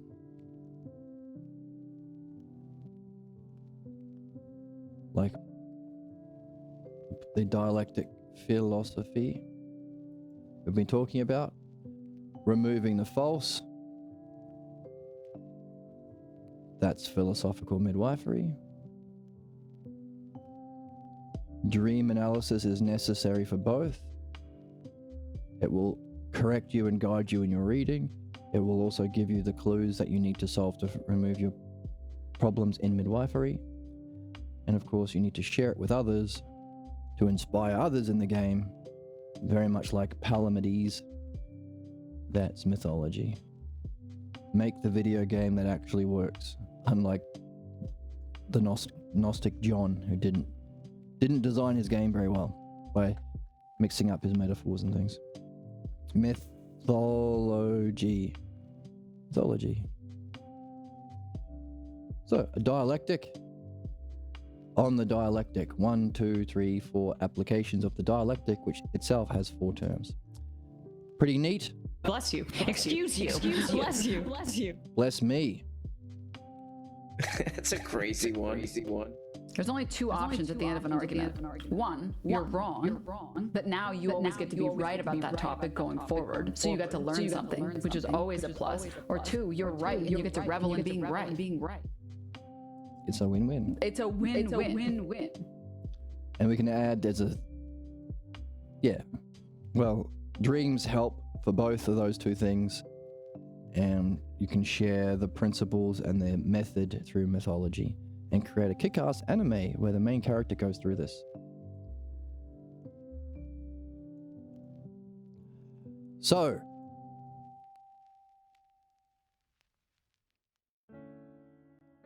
they did not include dreams and midwifery. Jeebus. Well, let's call them a new member of the class of interpreters, for they advance certain parts of philosophy and ignore other parts. So we've got another one in our list of interpreters. So we've been talking about how it's difficult to share this, even though it's the meaning of life, it solves problems, it's needed to solve problems and all of those things. But to help us understand what makes it difficult to share this, what we are doing is recognizing that, hey, when a new truth comes along, when there's a new truth or understanding, human beings respond in different classes of ways. You need to be able to recognize those classes and also take those responses as indications of their level of development too, so we can help them through their problems. Human responses.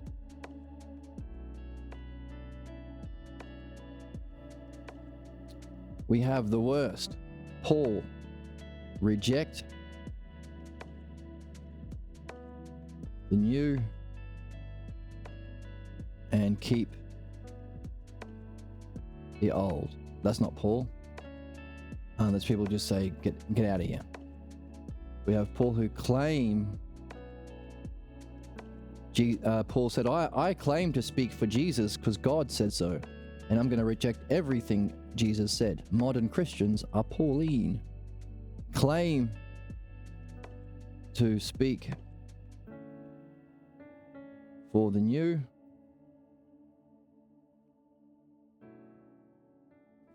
while actually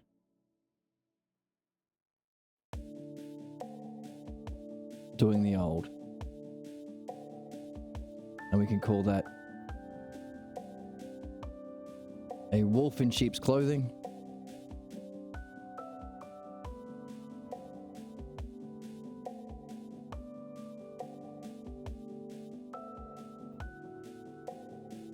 Example, Paul.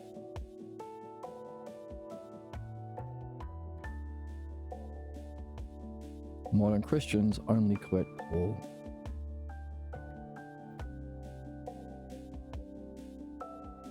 You can take a piece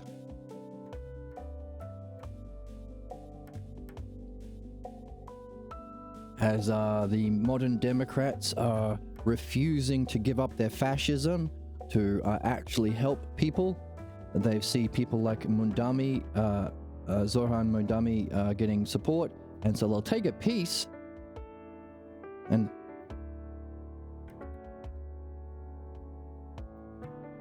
P-I-E-C-E to patchwork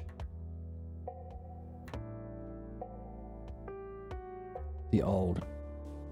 So that you'll see the modern Democrats now taking a piece of Mundami's, I claim to speak for people who can't afford rent, or I claim to be a little bit socialist, or I claim to use social media, and they're really just going to keep doing their fascist bullshit. You know they're fascist because they're not speaking up against the fucking Nazis who are killing people. So, the modern Democrat establishment are showing their true colors. So that's the patchwork cloak. This is also what's the Kabbalah? The Kabbalah. The Kabbalah takes a some Parmenides, some understanding, and patchworks up the religion that it comes from. Can't remember what it's called. Let's just find it in the text.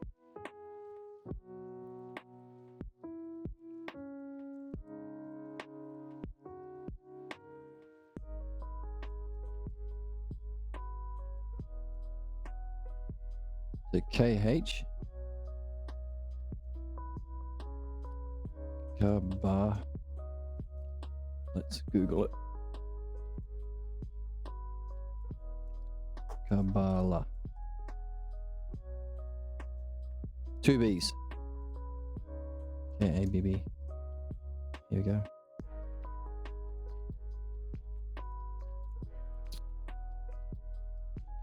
So the fusion with the Castic and Shaphatic with the Kabbalah.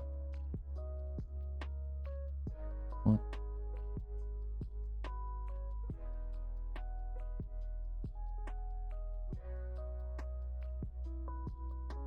Okay, so the Kabbalah is the Sephardic tradition with some Parmenides.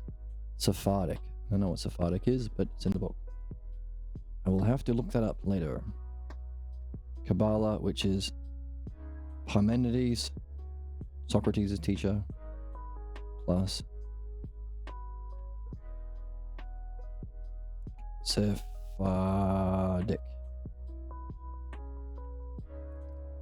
So, then we've got people who reject the rejectors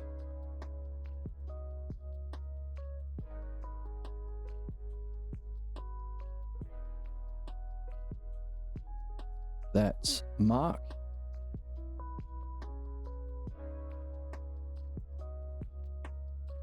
Rejecting Paul.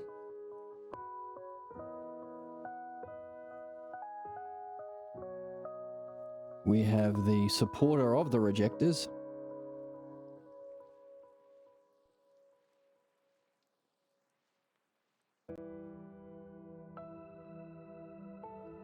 That's the Gospel of John. Backing up Paul, the sadist.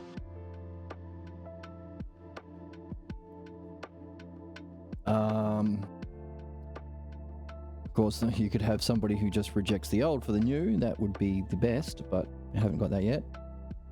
But now we have one that, a new class of people responding to truth, which is, I still got so much to read. We're going to get so wise by the end of this book. My goodness. Advance certain part and ignore other parts.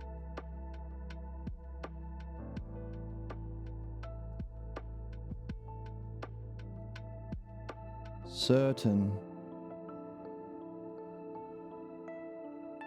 parts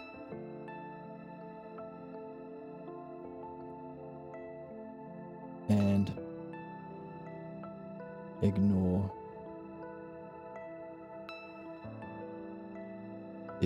other important parts, which would be Plato, Plotinus, and Proculus. Now, Plotinus doesn't even have a dialectic. Proculus and Plato do, but of course they don't have midwifery and dream analysis. Probable because we killed Socrates before he was able to teach it to Plato and fully midwife Plato, but also the official reason for murdering Plato's teacher when he was in his 20s was he wasn't following Homer. And because Homer, as we've seen with Achilles, goes through dream analysis and midwifery, Plato says, fuck you to that shit. I'm going to find my own way of solving human problems. But of course you can't, because that's not a thing. It's the way of solving human problems, so advance certain parts and ignore other important parts. So we're not, as we've said, there's always going to be a counterattack. Every human being is going to be at some level of this. So there'll be, let's take the Democrats. They're not stopping the fascists. They created the conditions for the Nazis, and they're not stopping them. They're taking their paychecks from Israel lobby and letting the Russians and the Israelis turn American military against the American people. Pretty fucked, but the Democrats aren't doing anything. They're rejecting the new idea of understanding. You could call it democratic socialism. You could call it doing your fucking job and caring for people. So those are the modern Democrats, the Schumers and the Pelosi's. Now you have this new understanding coming in with AOC, Bernie Sanders, and Mamdani, and there are still some of those establishment people who rise to the position of political leadership claiming to be Democrats so they can play out their personal pathologos with impunity while financially enriching themselves. Just another fucking Republican sadist. They will claim to speak for the new when really they are a wolf in sheep's clothing. They're actually rejecting the new.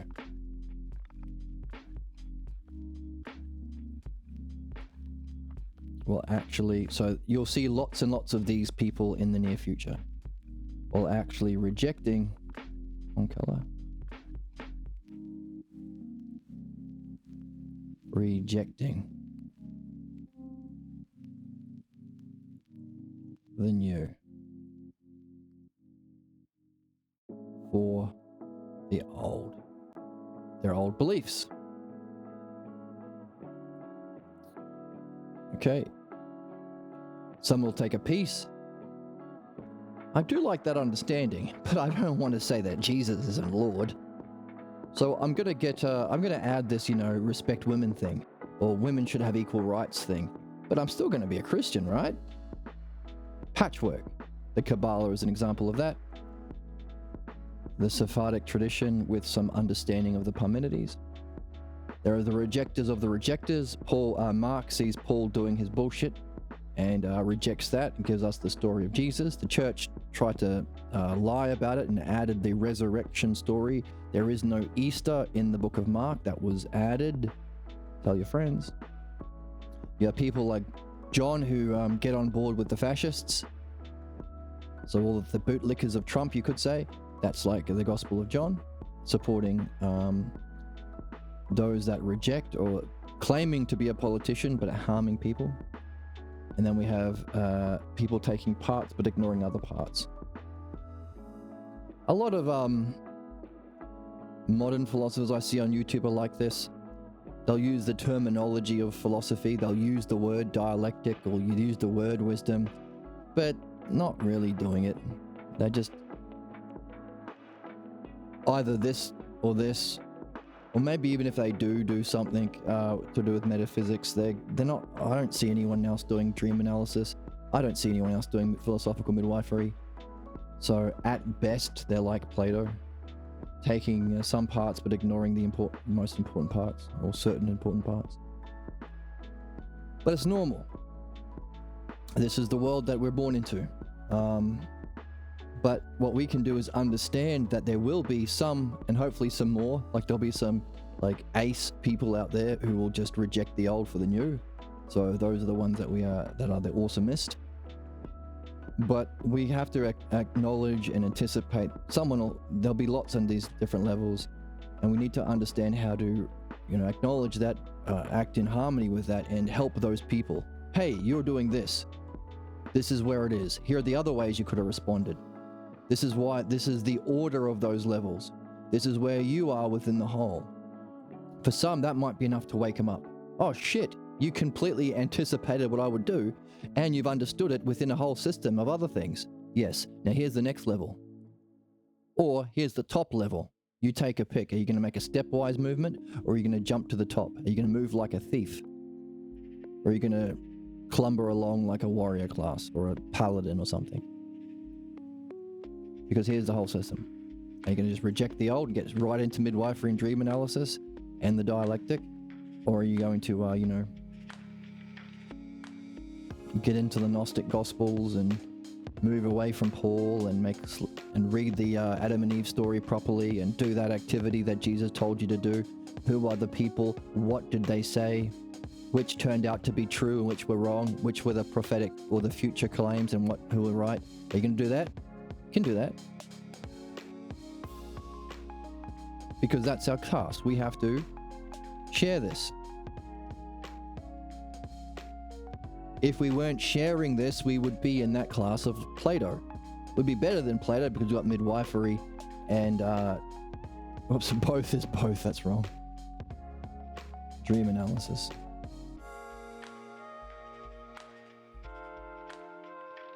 We're better than Plato and Proculus and Plotinus because we have dream analysis and midwifery. But we don't want to leave out this, because then we're still in the same category. We still have to share it. I still have to do the stream, even though my 50,000 of my viewers are unjustly being sent by John Twitch to Hassan Piker, and 50,000 of my actual followers are being sent unjustly to Asmongold. That's terrible. But I still have to stream anyway. They're my followers, I want their subs. But even though I'm never going to get those people, I still got to try my best to do this anyway. Speaking of which, I am streaming music. I'm not very good at streaming music on Twitch, but I'm getting better. But yeah, Jed Phoenix Music. Check me out on Twitch if you want to listen to some tunes and talk philosophy and have a good time. Again, that's me trying to do this part as best I can. But hopefully, as we read more of the book, we will find more of these, so I'll be more Palamedean and be more creative and dramatic and insightful in how I wake others up to the same heroic quest, by having an understanding of all of the possible, and so too can you, all of the possible human reactions to new truth, as we say. And as we saw last time, we had a new chatter, and he had some insights, but he had some counterattacks and fell onto some old patterns and stuff. It's always the same. Like, humans are on this development. Even Sam Cedar, as we just said, who's among the best of us. So,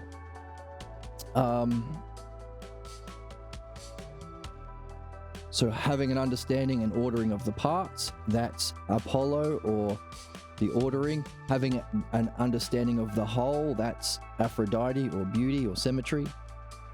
So that we can Hermes, so having the parts, Apollo, having the whole, Aphrodite, so that we can, as Hermes, be the best dialecticians we can be. Not get butthurt or take it personally if they're going to be one of these, but oh, that's you, yeah. You're reject the new, keep the old. Maybe we need an example of that, a boomer, maybe. You're a wolf in sheep's clothing, like Paul. You're a patchwork person, like the Kabbalah. Or maybe you're sick of this wolves in sheep's clothing, like Mark.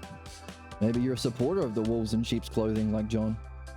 Maybe you take some parts but ignore other parts, like Plato and Proculus and Plotinus.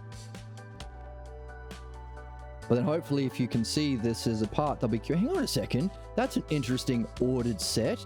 That's an interesting harmonious relationship. And you're even able to present it as a beautiful whole. I'm curious, what's the top? That's the kind of question we want to get out of people. We want good faith actors, people who are generally curious. And this kind of presentation of an ordered set, or harmony, or Apollo, and a beautiful whole, Aphrodite, just like a song has a beautiful whole and a harmony in its parts, can awaken the curiosity and wonder of human beings to say, hang on a second, I want to know this. I don't want to just go to the next shitty stage. I want to go all the way to the top. Fantastic. Then you're the best of us, because that's moving like a thief, going all the way quickly. What's the top? We need people like that. How do I completely reject my old beliefs and keep the new? How do you do that? 3 activities: philosophy, midwifery, and dream analysis. Actually 4, because you need to share it to practice it and help others get on board too, but also to practice it yourself. So really it's 1 activity, the dialectic. That's what we're here for. That's how you do it. And then the better we understand the human responses to truth, the better we can be Palamedean, or Herculean, or Penelopean.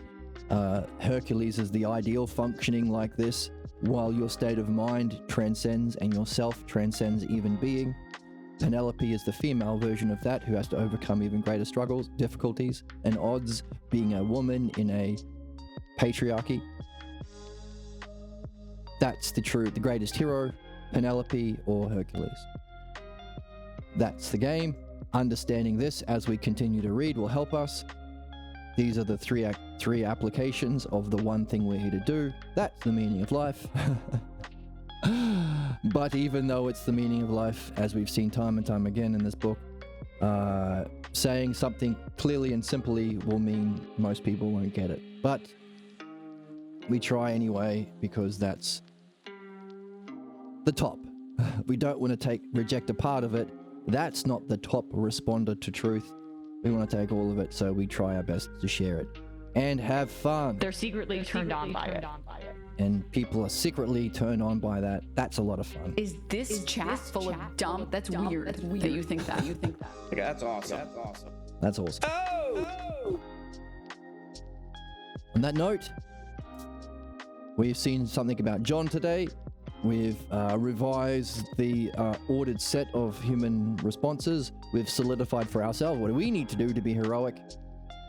And we've learned a little bit about people in the Socratic tradition that follow Socrates but don't quite reach his level. Plato, Plotinus, and Proculus. And which means that if you really love understanding and ordering Plato, get into Proculus. Find the Balboa translations of Proculus. If you really love hearing someone talk about their own direct experience in a really poetic way, get into some Plotinus. He's got some nice books. People love to read that stuff. I don't know if there's a Balboa translation of Plotinus, but still you can read some Plotinus. And of course, the Balboa translations of Plato we read here too. Or just go all the way to the top and read this. Read Pierre Grimes stuff, because he's someone who has got all 4 of those things that we have and also added to the tradition. So anything by Dr. Pierre Grimes is going to be very, very good. With that, we've done a lot, we've seen a lot, and who cares if no one else gets on board? We still try our best, and we can benefit ourselves and in our relationships because love and logos is part of it. It's not a solo quest. I'm looking for someone to share in an adventure. We're all looking for someone to share in this adventure, and thank you for sharing in this adventure with me. You can follow on Twitch and on YouTube. You can donate to the channel. That is a very big help if you can do that. There's a link to the text below, a PDF, and I will see you. Oh, and join the Discord if you want. You get a notification when we go live. Check me out on Jed Phoenix Music on Twitch if you want to hang out and listen to some tunes and help me get better at streaming music. And I hope the audio sounded good today. I bet it does, because I put a lot of work into figuring shit out. And I'll see you in the next one. Bye.